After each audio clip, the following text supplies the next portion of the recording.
Thanks, Julie. Hi, as she mentioned, I'm Joanne Hanners, and I am with the University and Competitive Research Team out of the Office of Nuclear Energy. And today I'm going to be presenting the FOA, or the Scientific and Infrastructure webinar, and I appreciate everyone taking the time to work with us.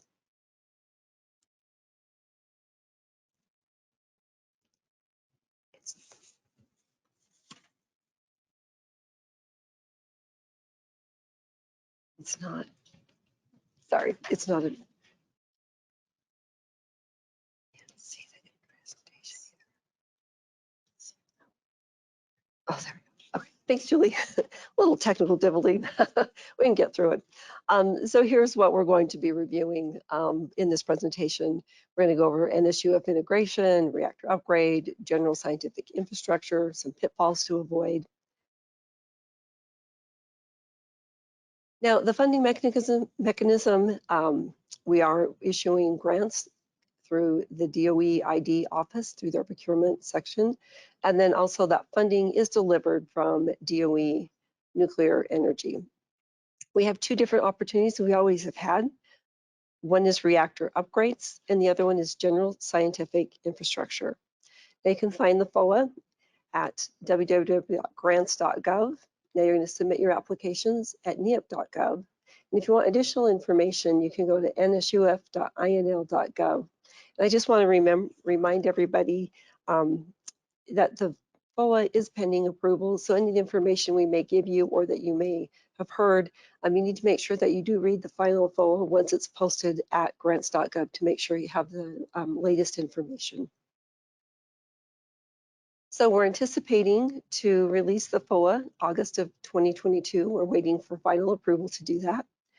And we're anticipating November 9th will be the date that your applications are due. And then anticipated award date is June of 2023. Okay, now I'm going to turn it over to Brendan and he will talk about the NSUF. Hello, good afternoon, everybody. So the Nuclear Science User Facilities is the Department of Energy Office of Nuclear Energy's user facility. Much like the Office of Science or Basic Energy Sciences has a number of user facilities across the US. In this case, NSUF is focused on nuclear energy missions. So through the NSUF, DOE provides nuclear energy researchers access to a lot of capabilities that you wouldn't normally have access to, things like the Advanced Test Reactor, you can see on this slide, as well as 19 partner facilities around the US at national laboratories and universities. NSUF's tie to this particular FOA is in that because NSUF seeks to have unique capabilities, that we're interested in new capabilities that people are asking for through this FOA. And as such, to apply to any of the two areas that Joanne talked about in this FOA, the applicant is required to demonstrate the ability and willingness to join the NSUF as a partner. So this in the case is not necessarily an invitation nor a requirement. You just have to talk about how you would use this new capability essentially for people outside your university. And then if the NSUF decides that the new equipment is something that would provide significant value to DOE, likely something that we don't already have in the NSUF, or something that we have but it's very highly utilized, then the institution may be invited to join the NSUF to allow the equipment to be used by other researchers. And that is a long-term thing that all you have to cover in your application to this FOA is basically your ability and willingness to join, how you would use it. Okay, next slide, please.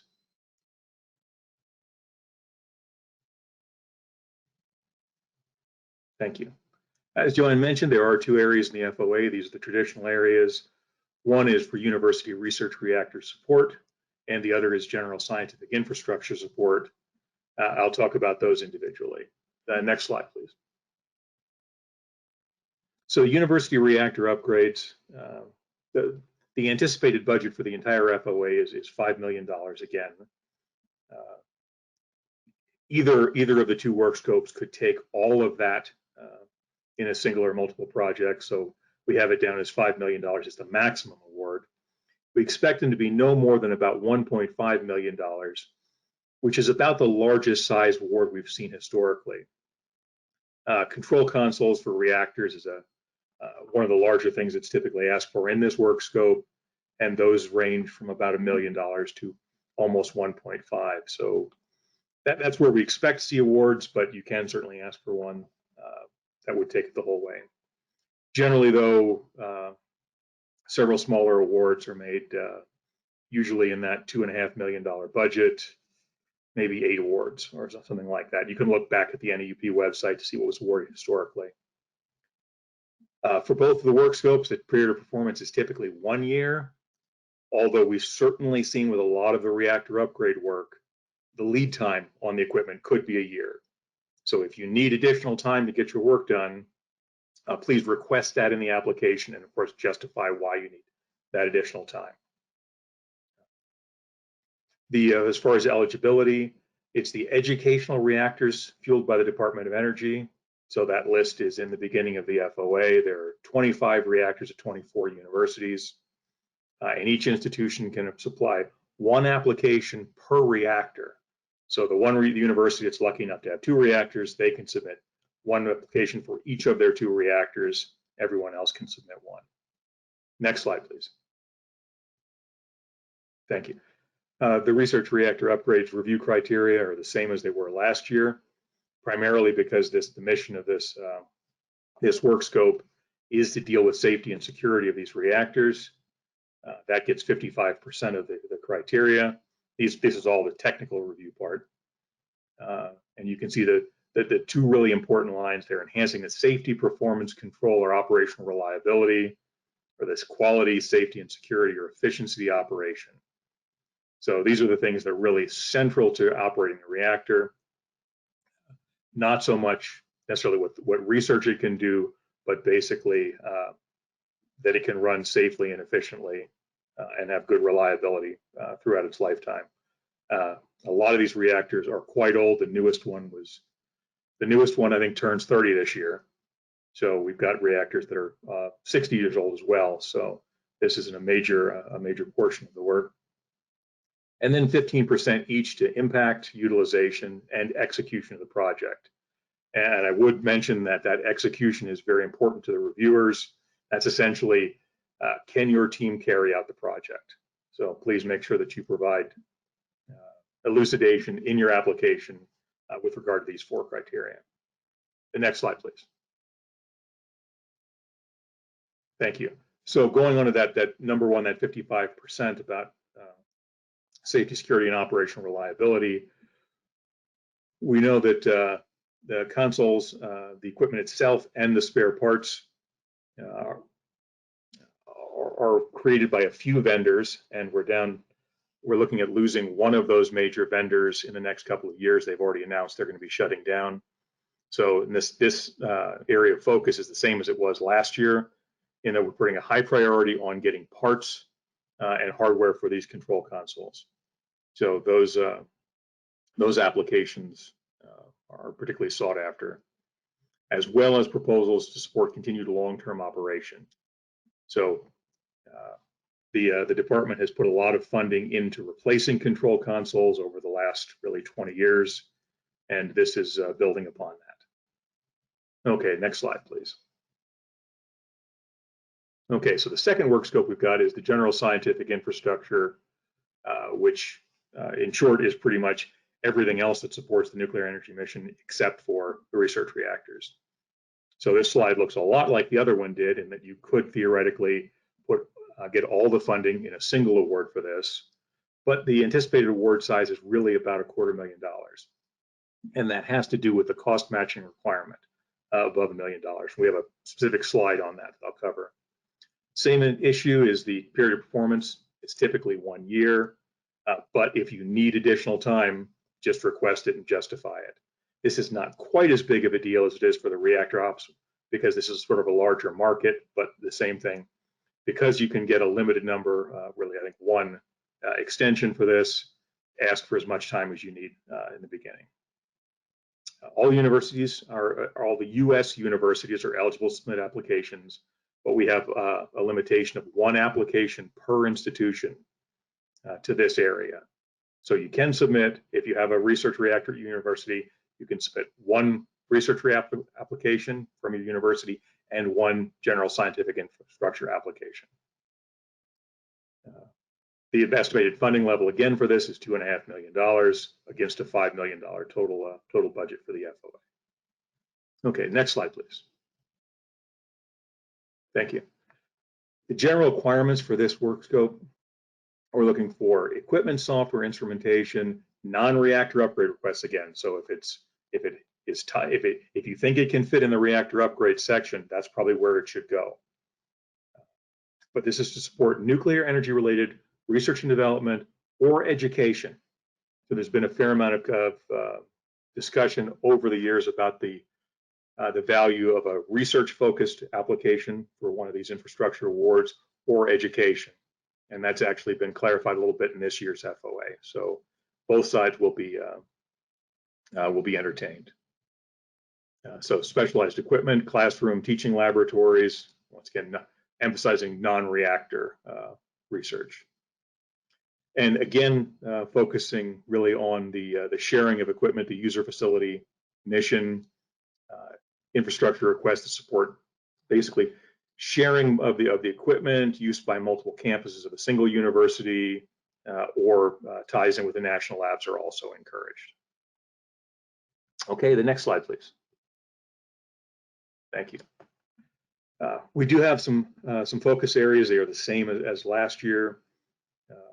The NSUF generally performs gap analyses or gap assessments, and so try to identify needs that would fill in this area.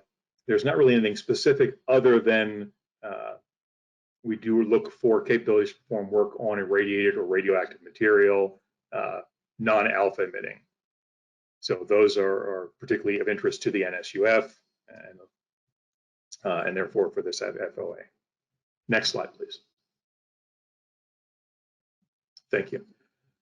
Also, because the NSUF provides access to high performance computational resources at the INL, and the DOE pays for it through this, either you can get access to this either through the NSUF directly or to the HPC outfit at INL. You can see the addresses here. Then because of that, we will not entertain any applications for high performance or scientific computing equipment. If you have a question about that, please reach out before you put in your application. Next slide, please. Thank you. So this has changed slightly since last year. The review criteria, it is still 25% for impact utilization and execution, and those are similar to what the review criteria for the reactor upgrade section. But the NSUF priority has actually been split into 15% for NSUF priority. So essentially, how useful would this be to the NSUF as it exists now? And then 10% to educational innovation. So I mentioned that there was more emphasis on that, or at least more clear emphasis on that in this year's FOA. And here it is as 10% additional in the review criteria. So please make sure that you address all 5 of these areas in your application so that the reviewers can go through and assess them. And once again, if you have any questions about this, please reach out to us. Okay, the next slide, please. Thank you. The GSI does require cost matching on projects that exceed $250,000. Now, we provide an example in the FOA, and again here, dollar for dollar cost matching up to the full project ceiling of $5 million. So if the project was $350,000, the university would have, the department share would be the $250,000, and then a 50-50 split on that last $100,000. So 50% to the university and 50% from the Department of Energy. Like I said, because of this, the anticipated award is around $250,000, but we've seen excellent awards that get a lot of work done above that. Cost sharing is encouraged but not required. And once again, if you have questions, please contact the DOE ID contracting office. Okay, the next slide, please.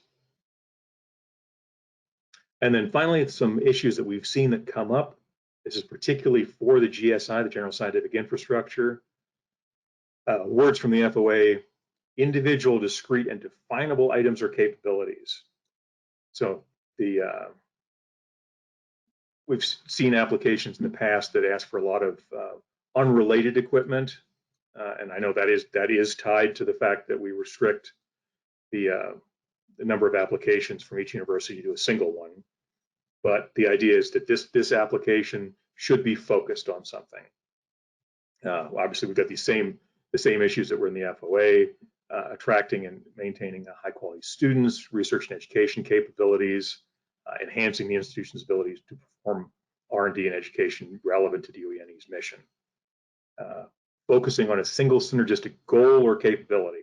Now that can certainly be one thing, and by one thing that costs a certain amount for the whole thing, or it could be a laboratory full of equipment, but it's a radiochemistry laboratory, or it's a radiation detection measurement teaching laboratory, something like that.